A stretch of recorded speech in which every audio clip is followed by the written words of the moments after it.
TP. Chandrasekharan വധക്കേസ് പ്രതികൾക്കെതിരെ Kannur central jail superintendent കോടതിയിൽ കൊടുത്ത റിപ്പോർട്ട് പുറത്ത്. കൊടി സുനി, കിർമാണി മനോജ് അടക്കമുള്ള പ്രതികൾ ജയിലിനുള്ളിൽ മയക്കുമരുന്ന് വിൽപ്പനയും കടത്തും നടത്തുകയാണ്. ജയിലിൽ മൊബൈൽ ഫോണും ഉപയോഗിക്കുന്നുണ്ട്. കൊടിസുനിയിൽ ജയിലിൽ നിരന്തരം അച്ചടക്ക ലംഘനം നടത്തുന്നുണ്ട് എന്നും സൂപ്രണ്ട് തലശ്ശേരി കോടതിയിൽ സമർപ്പിച്ച കത്തിൽ പറയുന്നു.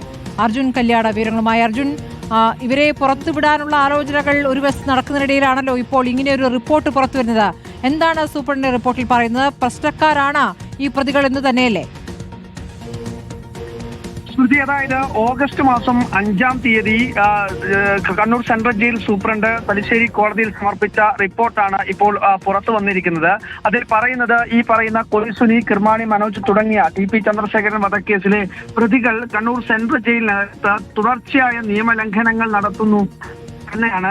ആ ഘട്ടത്തിൽ കൂടി, അതായത് ഇത്തരം റിപ്പോർട്ടിന്റെയൊക്കെ പശ്ചാത്തലവും അങ്ങനെ ഒരു റിപ്പോർട്ട് കോടതിയിലും സർക്കാരിന്റെയും ഒക്കെ ശ്രദ്ധയിലുള്ള ഒരു ഘട്ടത്തിൽ കൂടിയാണ് ഇവരെ വിടുതൽ ചെയ്യുന്നതിന് ആവശ്യമായിട്ടുള്ള ചില നീക്കങ്ങൾ സർക്കാരിന്റെ ഭാഗത്ത് അല്ലെങ്കിൽ അത്തരം ചില നിർദ്ദേശങ്ങളും ചില റിപ്പോർട്ടുകൾ തേടുന്ന നടപടികൾ ഉൾപ്പെടെ സംസ്ഥാന ജയിൽ മേധാവിയുടെ ഭാഗത്ത് ഉൾപ്പെടെ ഉണ്ടായിട്ടുള്ളത്. ഈ റിപ്പോർട്ടിൽ പറയുന്നത് ഏറ്റവും പ്രധാനമായി കഞ്ചാവ്, അതുപോലെ തന്നെ മൊബൈൽ ഫോൺ, ലഹരി വസ്തുക്കൾ എന്നിവയുടെ ഉപയോഗങ്ങളൊക്കെയാണ് ഇതിന്റെ ഭാഗമായി ചൂണ്ടിക്കാണിക്കുന്നത്.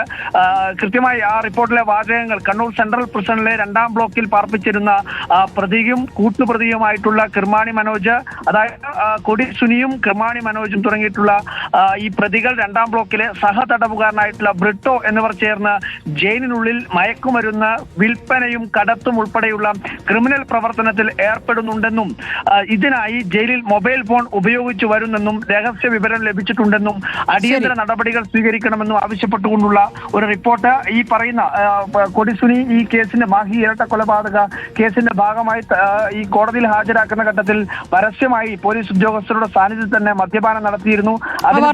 ഘട്ടത്തിൽ പുറത്തു വന്നാണ് അർജുൻ. ഏതായാലും ഗുരുതരമായ വിവരങ്ങൾ അടങ്ങിയ റിപ്പോർട്ടാണ് കോടതിയിൽ ജയിൽ സൂപ്രണ്ട് സമർപ്പിച്ച റിപ്പോർട്ടിന്റെ വിവരങ്ങളാണ് അർജുൻ കല്യാണം നൽകിയത്.